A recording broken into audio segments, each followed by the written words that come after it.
Thank you very much for your patience. Christine Ambrose-Smith isn't back. No, she's gone.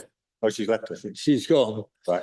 Now, we still have now any more questions for the applicant?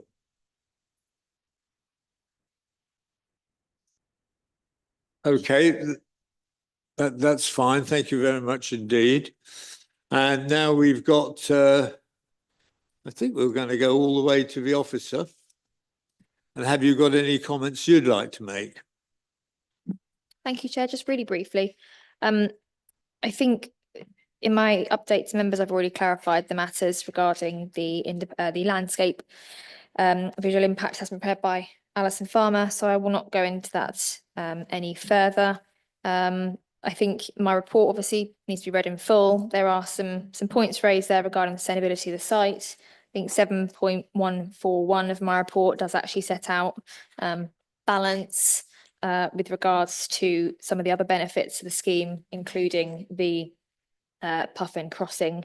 It was actually quite a low weighting that I gave to that comparatively.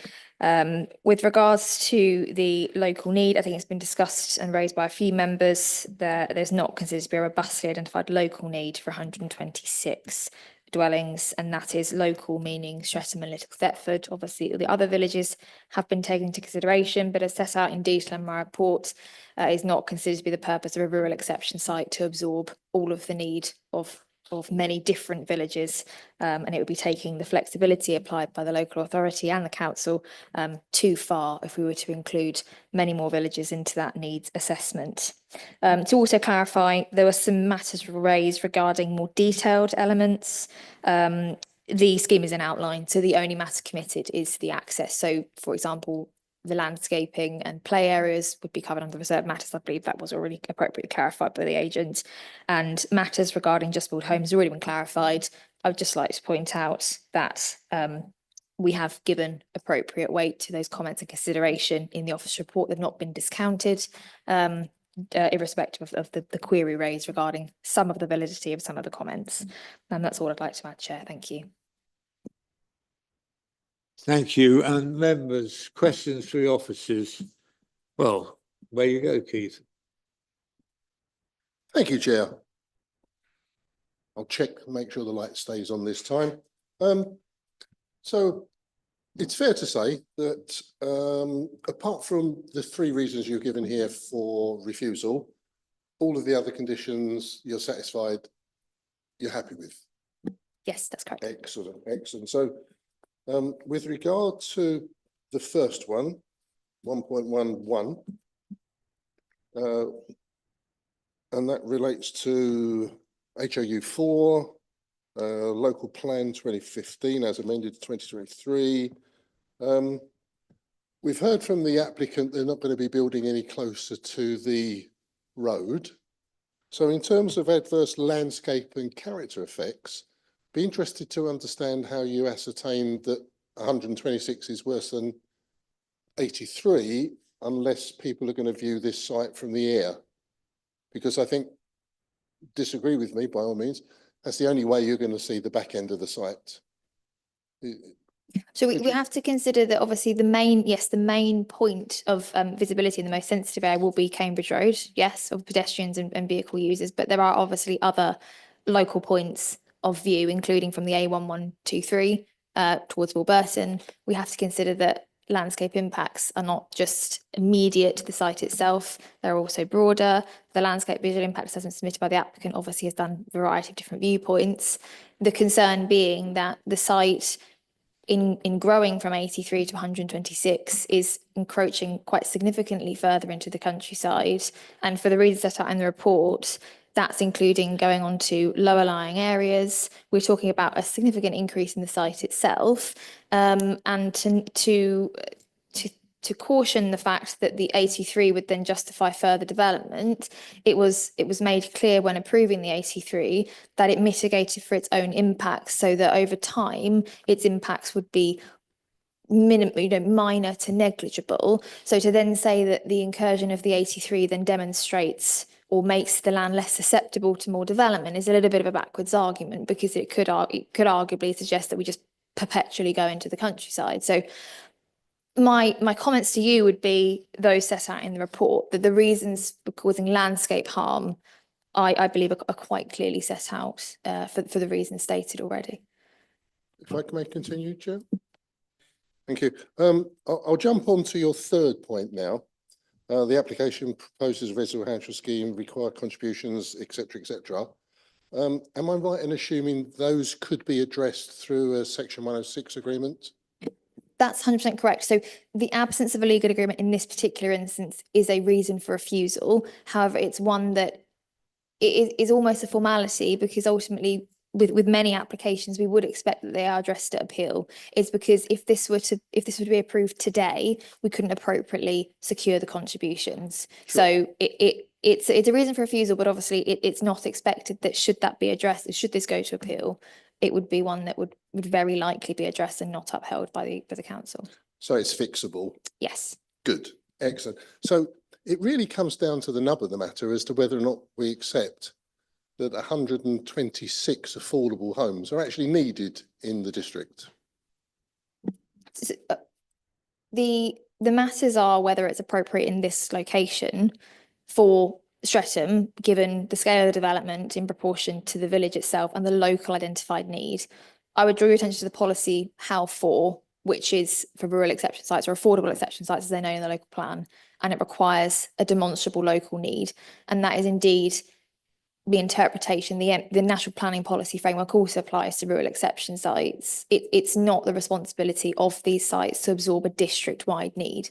They're meant to meet a kind of a village local need.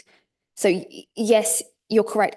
It is about the quantum of development, but it is also about whether it's appropriate to have this level of development in this location.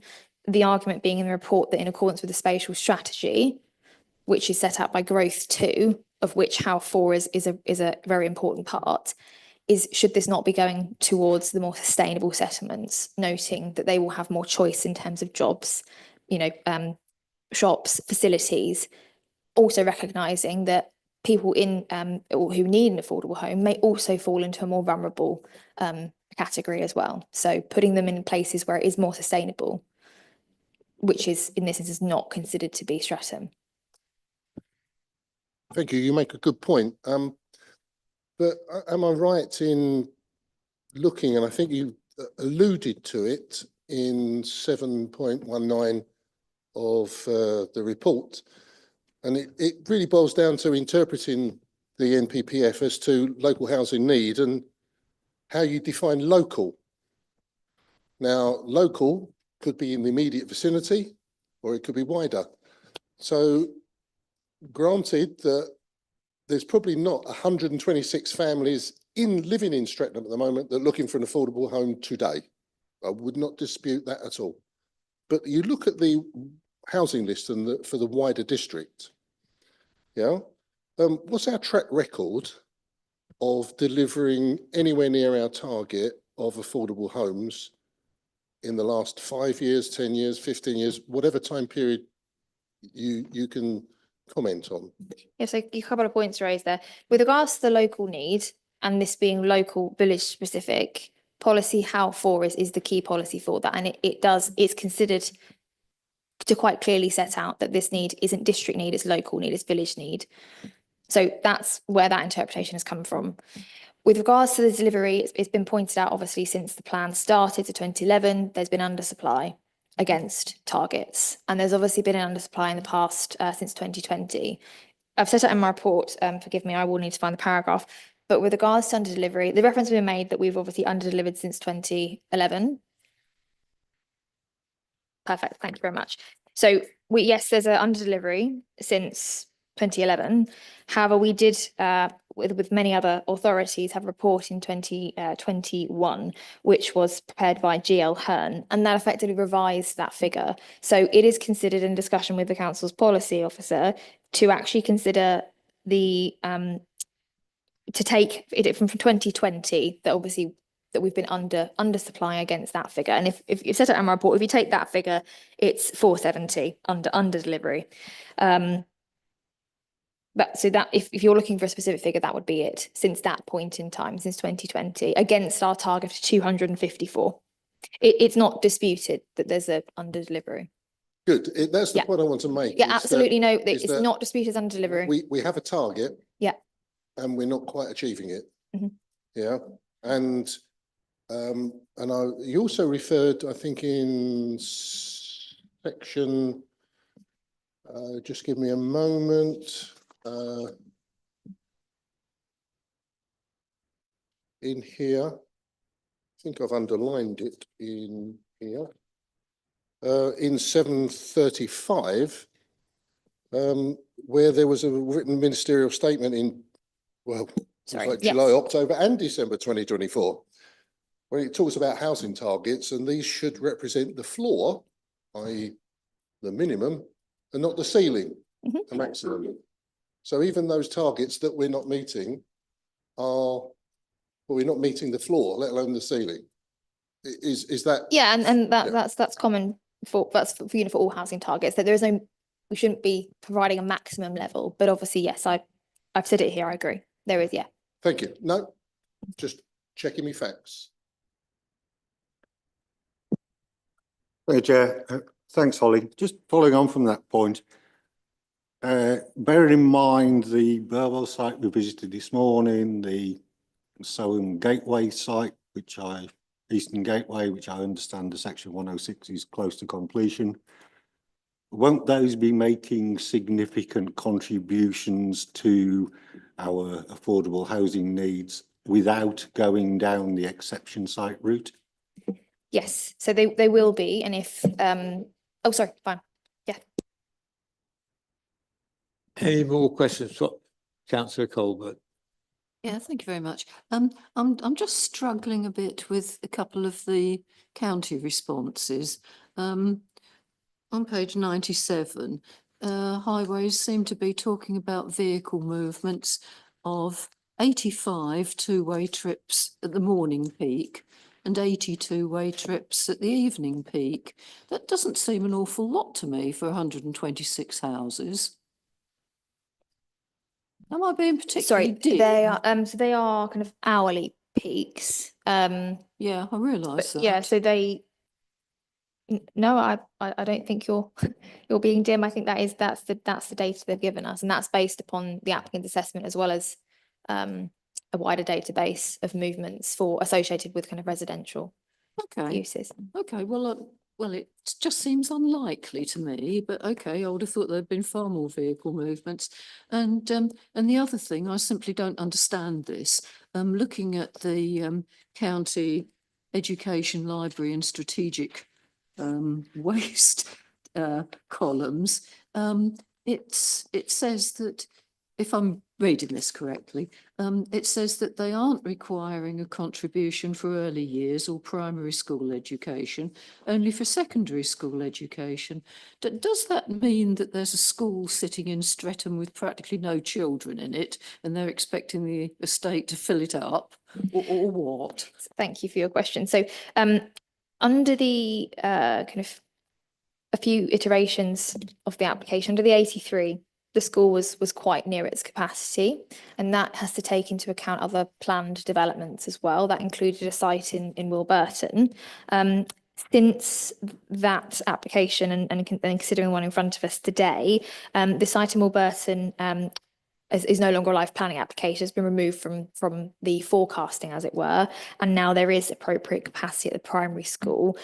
Effectively, in simple terms, this means that with the proposed development, they wouldn't need to provide contributions to the school to provide more spaces. There's appropriate space in the school to accommodate this development and other planned developments as well that might be feeding into Streatham Primary. The same goes for early years, so there is appropriate capacity. So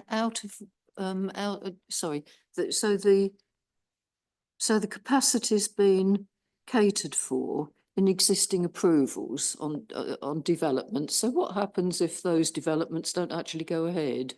The ones that you're referring to? Sorry, to clarify, the school as it currently is, the primary school as it currently is, and the early years provision in Streatham has capacity to meet the needs of this development and other planned developments. So there is no need for this development to mitigate its own effects. It's not going to result in surplus space. It's not extra spaces needing to be provided. So Okay, thank schools. you. So It's what I capacity fine. facetiously said was that there was a school sitting there that was half empty. I wasn't really far off the mark then. Okay, thank you.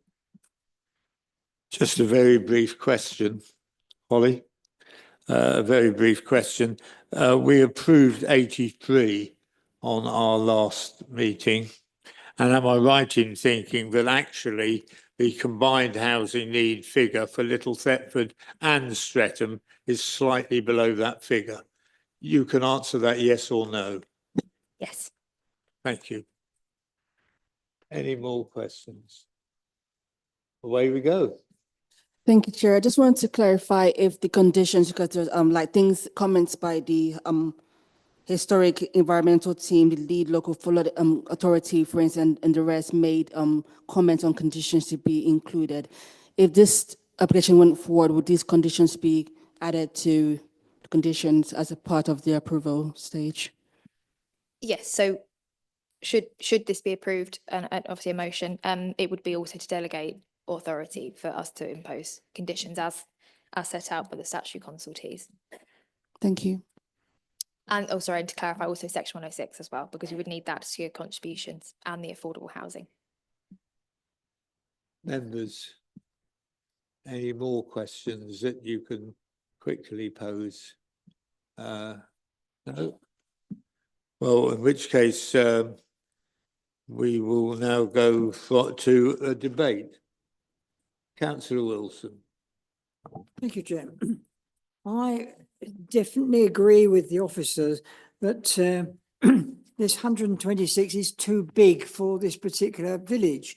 There are other affordable housing within the reasonable vicinity. I mentioned, in fact, the 46 that are being built in Hadnam at the moment, and there are others on stream as well.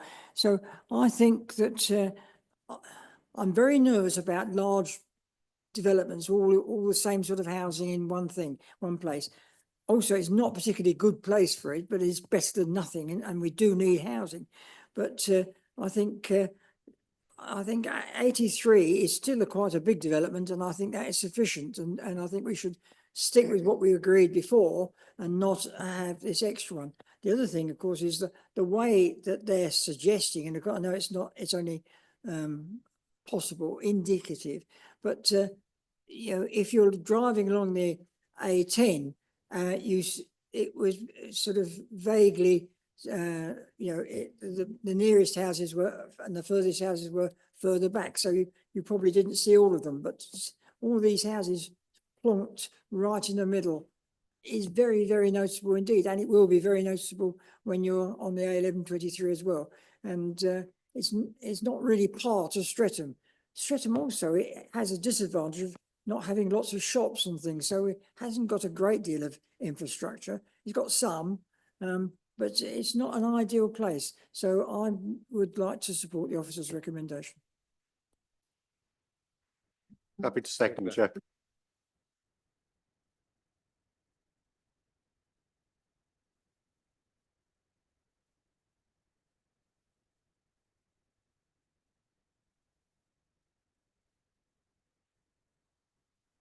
Thank you, Chair. Obviously, I've looked at the history here. Started nice and small, 19, then 38, then 83, now 126. And looking at the map, and it's surrounded by lots of green fields, and you can't help but wonder who else owns those fields? Are there going to be more? You know, is it going to be 200 next time if it comes back, etc.? And we can't speculate, to be fair, so I'm putting that to one side. What is guiding me is the fact that we need more affordable homes in the district altogether. We are not and have not, and I appreciate that, as the Vice Chair said, there are more developments happening at Burwell and the Soham Eastern Gateway, but equally, the Vice Chair mentioned that 15 years ago, they talked about the self-build plots, for example, and we visited the Burwell site today, and to be honest, apart from somebody moving a pile of dirt from over there to over there and then back again. There hasn't been any development on that site since I visited it last, to be honest, and I have no idea when they're going to be building anything, let alone affordable homes. So on the basis that, and again, maybe I should have asked the developer when they're going to start building these 126 homes if they were approved, or the 83 if they're not. I didn't, my mistake. But I am guided by the fact that if anyone's going to build affordable homes, we should be predisposed towards giving them considerable consideration, irrespective of the fact that they're not going to be all occupied by people who are associated with the existing village, because as the guidance gives us, you know, what is local is very subjective. The figure for our district, and the local plan talks about the district in terms of affordable homes. It doesn't break it down by ward, I don't believe. I'm minded that another 126 affordable homes being built in our district provides homes for another 126 families, and that is my overriding consideration. So my proposal would be to not accept the officer's recommendation and approve the 126 application. And I invite anyone else that would agree with me to speak up now to second that. As we're part of the debate, I have to say that having heard this fact that already the 83 exceeds the demand for Streatham and Little Thetford, I have absolutely no doubt in going with the officer recommendation, and will be supporting Councillor Wilson and Councillor Brown, and I believe that's exactly the right thing to do. The officers have made a good report and a good and what appears to me to be a very sound recommendation. So that's where I am on this one. So any more debate?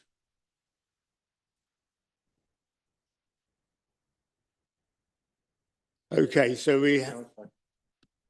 I didn't see you. Thank you, Chair. I think my concern really is the access, and I've not really gotten a concrete confirmation that the speed would be reduced if the 126 homes was actually approved.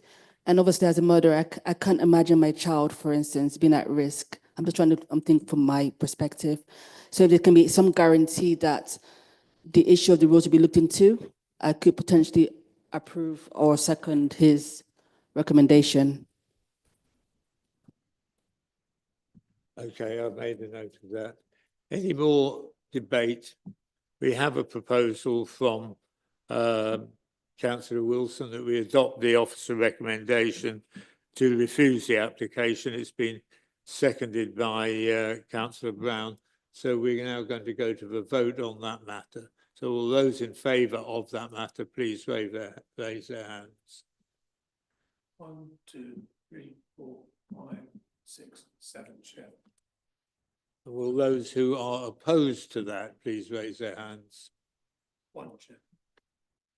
And those who are abstaining, please raise their hands. 1, No, there's 2. 2.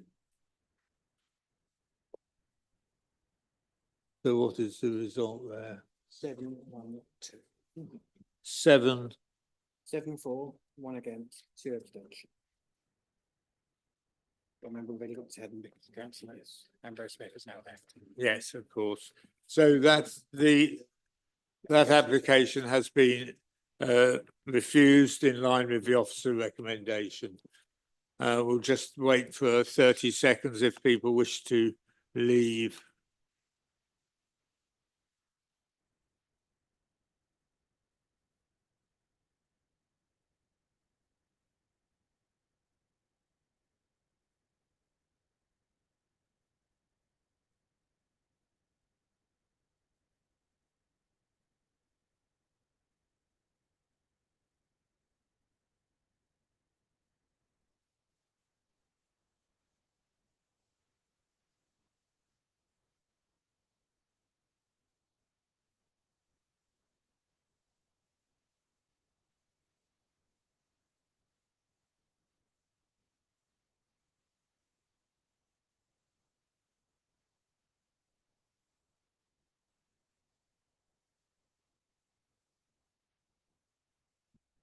We're now on item number 8.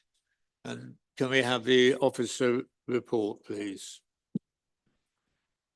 Thank you, Chair, and afternoon, councillors. Agenda item 8, application reference 24/01323/FUR relates to the change of use and retrospective siting of one mobile home and one touring caravan, an outbuilding shed for gypsy and traveller accommodation at the Heartlands on Paul's Road. This slide shows the application site, but in a little bit more detail. The supporting site plan and block plan, which shows the in situ arrangement. For ease, oh, I lost the. I'll do it a slightly different way. Lost the laser. Apologies, councillors, just looking for the laser just to make life a little bit easier. This is a existing access that was subject to a 2013 application for an equestrian use at the site. The access was subsequently implemented, albeit the wider use wasn't, and that access remains in situ and is the access that you would have seen today. The proposal, largely a regurgitation of an earlier slide, is retrospective in nature, and as members would have seen today, the on-site arrangement hasn't changed from what we've seen and what is shown on the supporting plans. Some accompanying site photos. It is evident that there's been some modest alterations and increased paraphernalia associated with the site since these photos were taken, but these photos largely represent the crux and the subject of the application. It is worth highlighting on some planning history because it is reflected in officer's recommendation and the supporting appendices that are in the pack in front of you. In 2013, the site was part of a larger parcel of land where a change of use to an equestrian use and the erection of stables and outdoor riding arena were permitted. It's evident that larger use never took place or was never implemented as such, but the access itself was, as touched upon earlier. To the left-hand side, this image here, this is the site plan for a 2022 application which related to the change of use of the land to 10 residential gypsy traveller pitches, which was the subject of an appeal decision following a refusal. That is referenced again within the supporting officer's recommendation and reports and will be referenced during the course of this presentation. Main considerations would be the principle of development, design, character and density, residential amenity, highways access and movement, biodiversity and trees, and flood risk and drainage within the site. With relation to the principle of development, the site is located outside the development envelope of Wilburton and as such within the countryside. We do have a policy HOU 9 which relates to proposals for gypsy traveller and travelling show people. The proposal is not considered to conflict with the context of this policy. It's worth officers highlighting that the planning policy for traveller sites was updated subsequent to the appeal decision, but does not restrict traveller sites within the countryside, which is again consistent with earlier appeal decisions. In addition to this, East Cams in the current position are unable to demonstrate a 5-year supply of traveller pitches within the authority. This is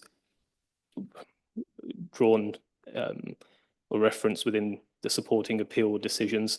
Inspectors have concluded this and officers are of the same opinion that we're unable to do that in light of the local plan and not considering the annual review of pitches within the authority. With relation to design and character, Policy HOU 9 sets out a criteria for suitable sites for occupation, which includes that there should, or sets out that there should be no significant impact on the character and appearance of the countryside and the setting of settlements. The appeal decision at the neighbouring site, which members would have visited or had to visit earlier today, identifies that development is generally sparse and sporadic and focused along straight road frontages. That particular appeal decision was largely dismissed because of its impact on the landscape setting and the visual impact owing to the natural land levels that members would have noted from their site visit today, and the, shall we say, top to bottom spread of development that was proposed and is visible to see. The siting of the application before us runs more intimately to the public highway. It doesn't span from south to north across the natural rise in land levels. And it's recommended, in addition to officers' comments, that a landscape scheme be submitted to provide a degree of screening from other sides of the site, not primarily the frontage, but also the flanks. With relation to residential amenity, the nearest dwelling, which officers also understand acts as a B&B, is a woodlands located to the north of the site. It's considered to be a substantial distance away and unlikely that the proposal would result in any harm to the amenities of this dwelling. Again, just recapping on the highways matters, the existing access is to be retained in its current layout. It was the subject of an earlier application, and highways are supportive of the retention of this, and there were no other matters drawn by highways that would lead to an unfavourable outcome. With relation to the appeal scheme at the neighbouring sites, it's worth officers highlighting that inspectors concluded that the location of the site, by virtue of the fact that Gypsy Traveller sites aren't exclusively dismissed from being in the countryside, means that it would be highly sustainable location, albeit reliant on car ownership, but that the absence of footpaths and a direct pedestrian walkway and facilities to the nearest local facilities shouldn't weigh against the scheme, and that commentary has been carried across to the assessment of the current application. With relation to flood risk and drainage, this was also considered under the appeal decision, and again related to the neighbouring sites. The site is identified within the EA mappings as being within flood zone 3, but this is largely due to the internal water courses and not directly relating to rivers and seas. It is the internal drainage arrangement that is within the area. Environment Agency were consulted on the application and raised no objections, which is consistent with the earlier scheme, also the scheme at the neighbouring sites. And the comments again are a regurgitation of what they provided earlier. The inspector did also consider this and raise no concerns with the use of the site for Gypsy Travellers in terms of risk from flood events. In summary, members are recommended to approve the application. As a small point of just housekeeping, if I may, there was an email circulated yesterday by Mr. Kratz, who provided some commentary on behalf of a neighbouring resident. I have had the opportunity to review that, and I don't feel there's anything in there that would lead to a different outcome or a different recommendation, or a matter that hasn't been considered within the delegated report. Thank you. We have Mr. Kratz now on behalf of the objectors. I think you know the system well enough here, Mr. Kratz. So regret that I do, Mr. Chairman. Firstly, apologies for circulating the email last night. I did succeed in being in two places at once today. I was actually in a telephone video conference as well at the same time. I circulated it just in case I couldn't get here today. So I'm just explaining that. And of course, I copied it to your officers so they could comment if they wanted to. So that's one thing. The second thing is, as a lawyer, I'm always happy to hear members of the planning committee talk about the need for evidence.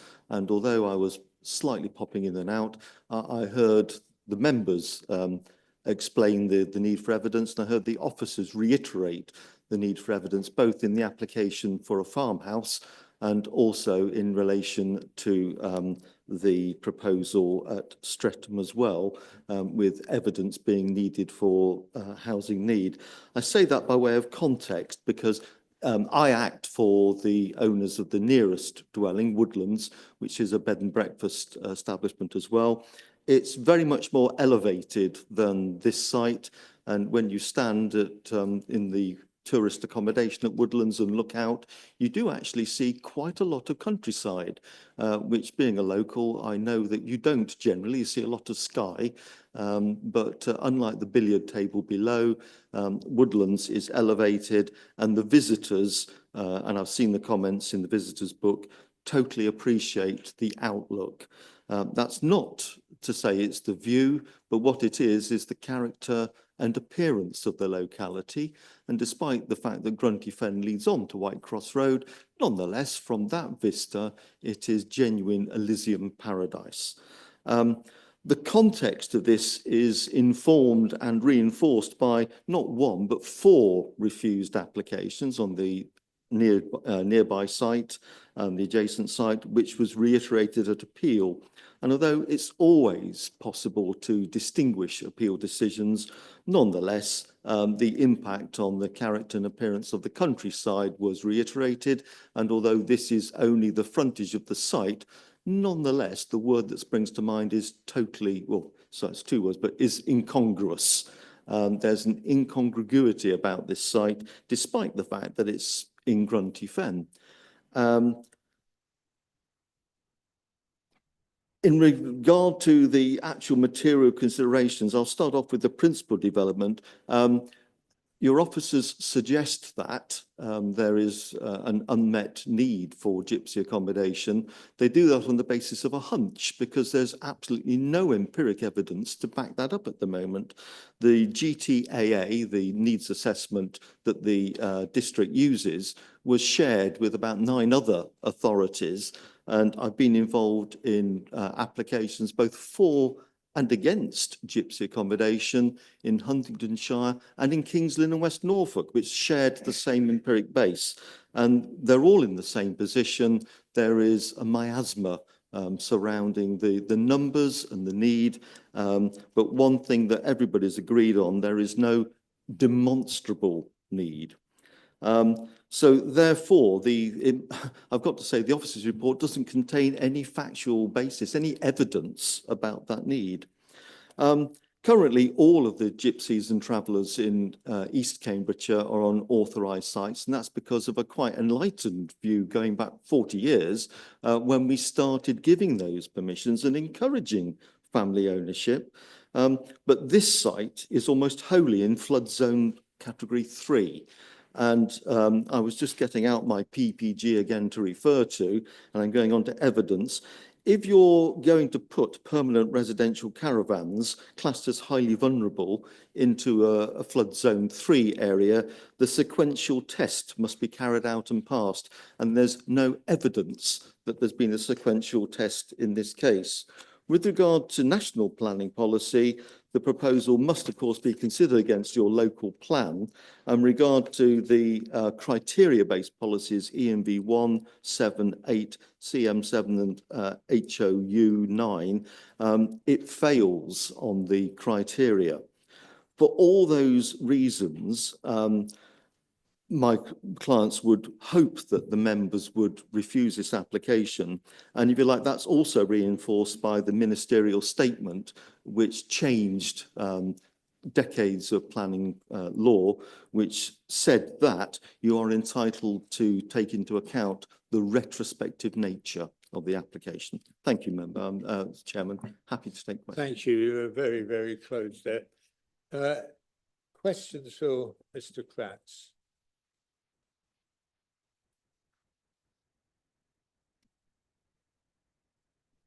No, no questions at all. Right you are. Well, thank you very much, Mr. Kratz.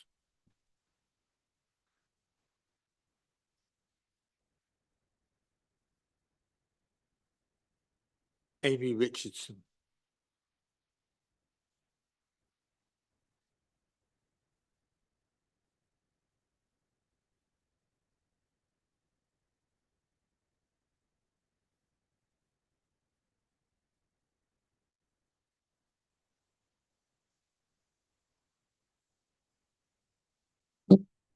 Thank you, Chairman, members. The planning officer has very clearly set out the policy aspects of the case.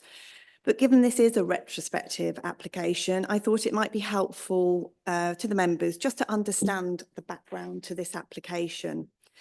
The applicant and his family are travellers, and in 2017, the applicant applied to go on one of the council's local traveller sites. However, given there are only sites in Wentworth and Erith now, they were advised that the wait would be at least 12 to 18 months, and in fact, all the time that they were on the list, they were never offered a pitch. They know a lot of people who are still on the waiting list and are not able to get a pitch.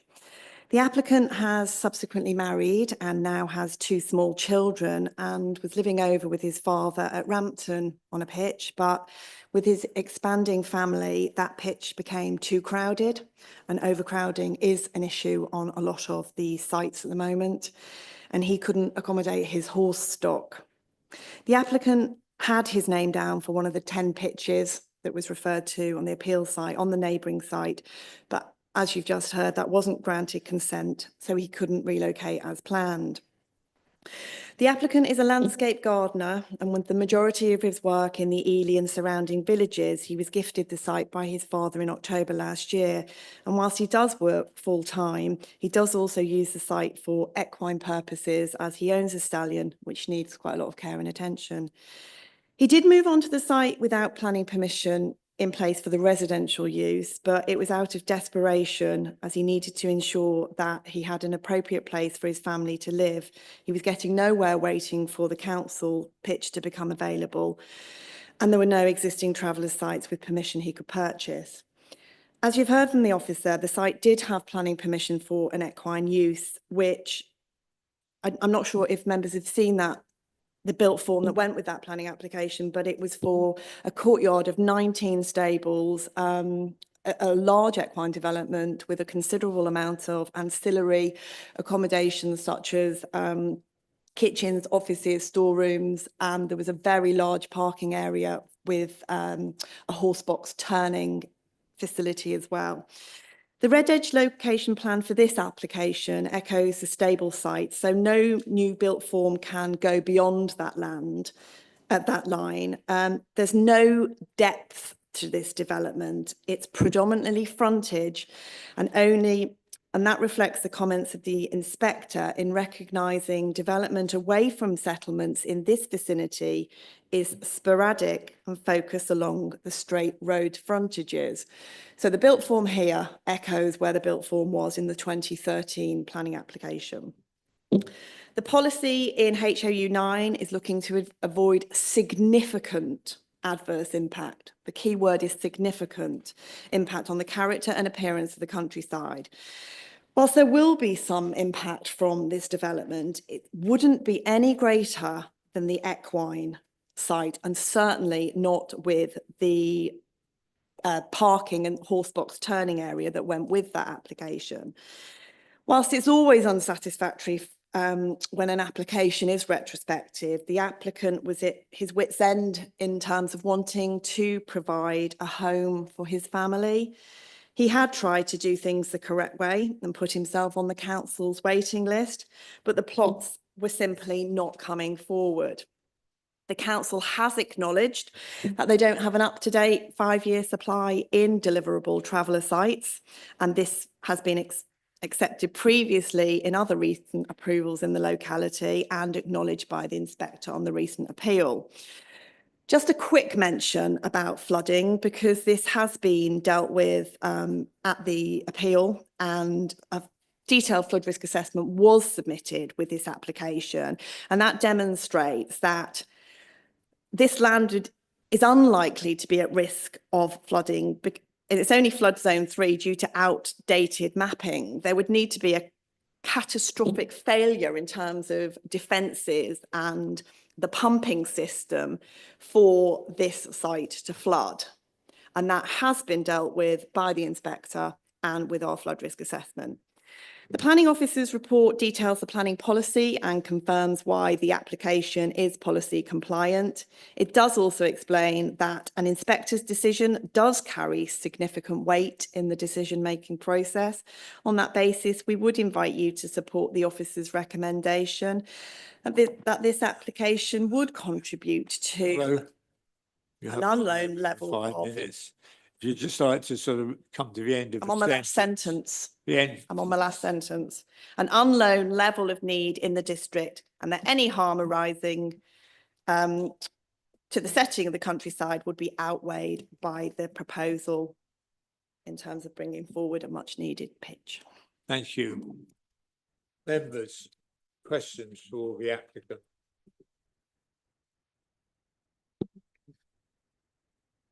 Is that a finger or an arm?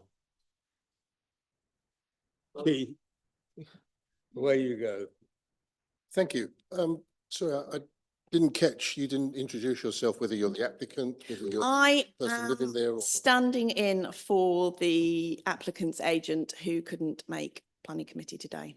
Okay, So I'm the applicant's agent Was- for today. just checking that. to Thank you. Sorry, I should have done that. Very rude of Ascertain me. your Very rude of me. level of knowledge of the matter. So you, I think, correct me if I'm wrong, you said that the person residing there owns the land on Yes. which previously an equine establishment was established. Yes. And it appeared to be kept in very good order when we visited there today. And in fact, actually saw one of the small children up at the window. Yeah.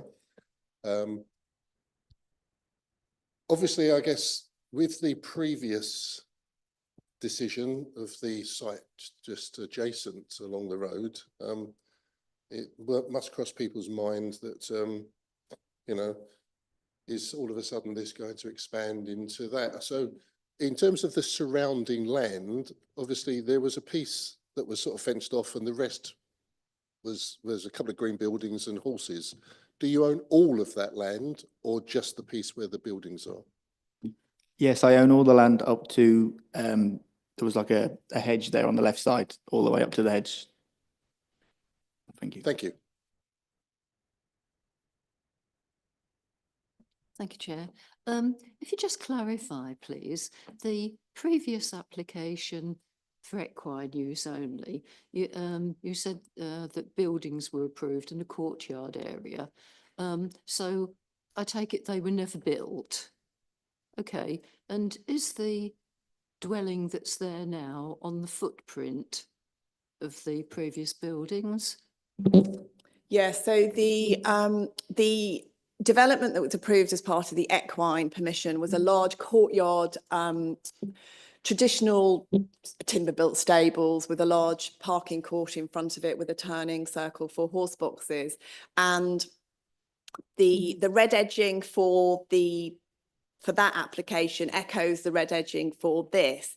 And it's in a similar location, I think, in terms of, certainly there's a lot less built form with this application than there was as part of the equine application. Okay, and I was just wondering why the equine business didn't proceed. Not sure. Was- Not sure, do you know? If you don't mind me asking. If I had the plans here ready, you'd see it's a very large development. It was around like 4.8 meters to the ridge line. Very big tarmac parking area, like an arena. It was just the financials of it, really. The amount it would have cost to build it, I'm not in the position to build right now. Okay, thanks very much. Thank you.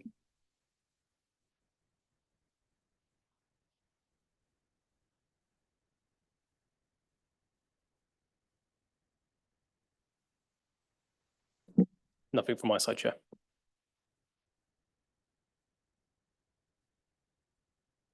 Thank you, Chair. Sorry, I'm hogging this. Question for the officer. If a dwelling was built in the countryside for a rural worker, we could, by means of a Section 106 agreement, put in a condition that only an agricultural worker related to the adjacent business could live there. Is that possible similarly with this type of establishment? Councillor Horgan, the usual sort of operating procedure or something like this is usually to condition it in line with the definition contained within the planning and traveller policy. So you'd normally have a condition on the permission which limits its use to someone who meets the definition of a traveller as per. That's what I'm trying to establish. So it need to be occupied by somebody who is, and I'm quoting here, hopefully correctly, a gypsy traveller or a travelling show person. Yeah.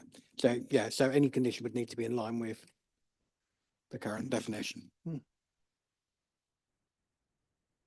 Sorry, another one. I was curious about services.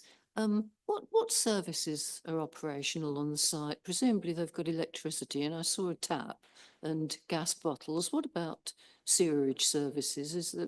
Does one have a cesspit these days?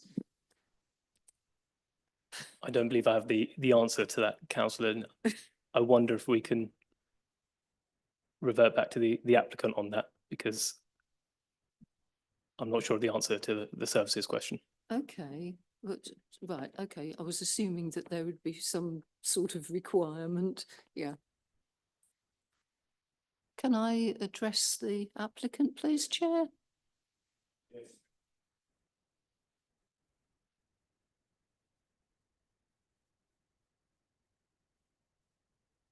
Thank you, Chairman. Yes, there's water and electricity on the site and the caravan's got gas. Yeah, it's gas. The caravan's powered by like you know, like the gas bottles, you might have noticed them earlier. Yes, I did. No, I was wondering about sanitation services. So do you have the main sewer accessible where you are? There isn't a main sewer there, there's a septic tank. That's what everything's plumbed into at the Right. minute. Okay, thank you. Okay, that's it. Any more? This is questions for the officer. Yeah, okay. Are you satisfied that all the conditions in regards to the policies as mentioned by the first speaker in regards to EMV 1, 7, 8 to 11 have been met according to the application? Sorry, councillor, can I have that question again, just for clarity? Apologies. So are you satisfied, like, for instance, the parish mentioned some objections in regards to, going into the envelope policies in the local plan, and the first speaker mentioned the same issue. So are you satisfied that it meets all the conditions as set in the local plan? With the relation to policy HOU 9, So ENV 8, ENV 1, ENV 7, and ENV 11 to 15. so in the assessment of this application, the most relevant policy would be HOU 9 and the assessment of that, and then it trickles down to the others, and officers are of the opinion that it would satisfy those that it's been assessed against. Okay, thank you.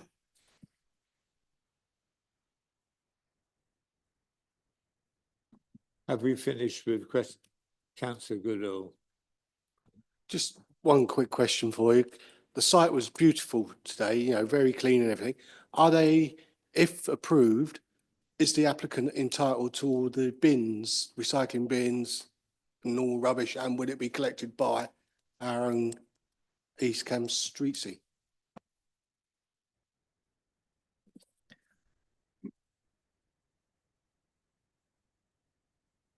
Sorry, councillor, I'm just checking whether there's a consultee response on that.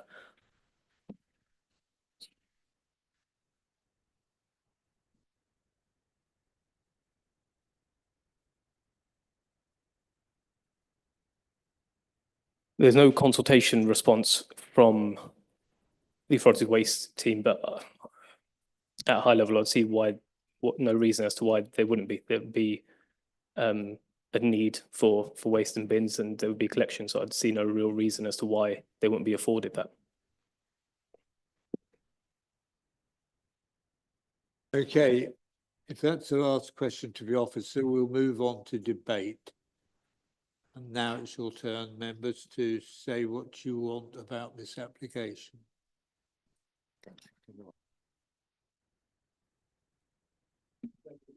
Thank you, Chair. I'd like to support the officer's recommendation. I'd like to propose it, that we support the application.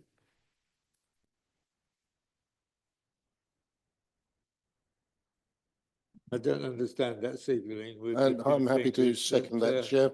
If it's wish to ask a question, or make a comment, please do. No, no wish to make a comment, but I'm happy to second councillor Akinwale.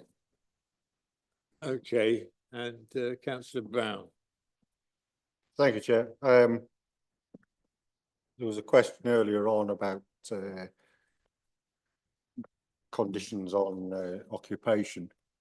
I personally believe that where that is, maybe because I can't see in the condition attached to this recommendation, one limiting the site to gypsy travelling showman.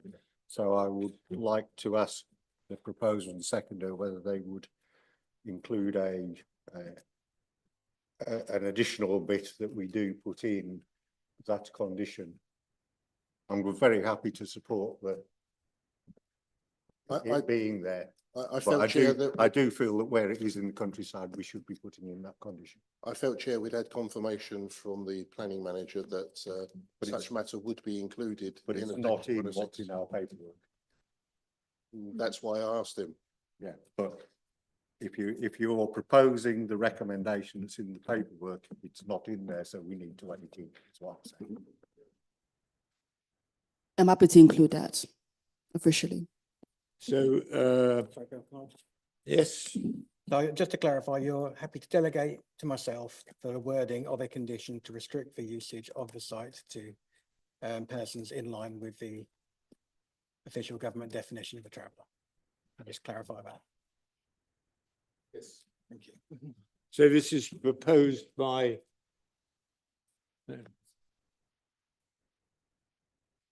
and seconded by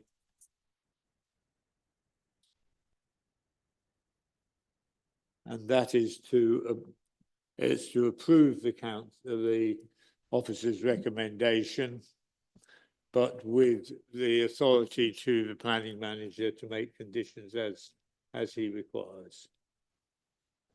Right, we've made a note of that. Have we got any more debate? No. Okay, so we're going to go to a vote. And those in favour of that, please raise their hands. 1, 2, 3, 4, 5, 6, 7, 8. Those against that, please raise their hands. 1, 2. And any abstentions? So that has been approved.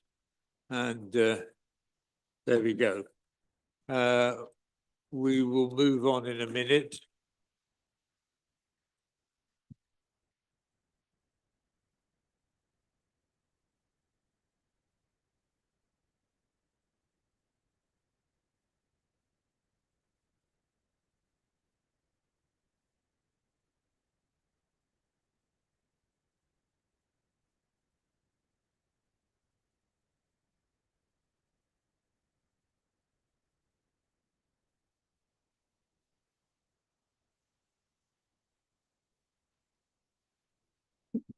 Thank you, Chair. So the first or the next order of business is the planning performance, agenda item number 9. For members it's pages 177, 178. As usual, I'm going to ask members please to note the performance within that. And if you have any specific questions on that, I'm more than happy to try and answer those. Members, any questions for David?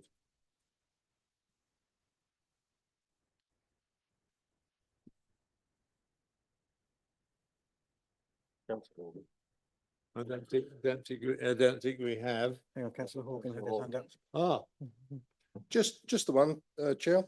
It says that this is a planning performance report to March 2025, but I note that the graph stops off at December. Is that just a representation matter or? No, that is because the graph contains 5 years worth of information and each line is a particular year. Yeah, but it still only goes up to December. This is the Thank the- you.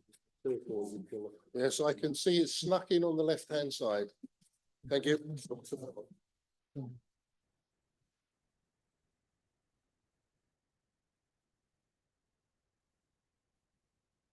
If members have no further questions, I'll then move on to the next item, which is agenda item 10. Again, for ease, it's page 179 onwards at the back of your papers. This is the first annual performance report for planning enforcement. When I previously talked to members, they've asked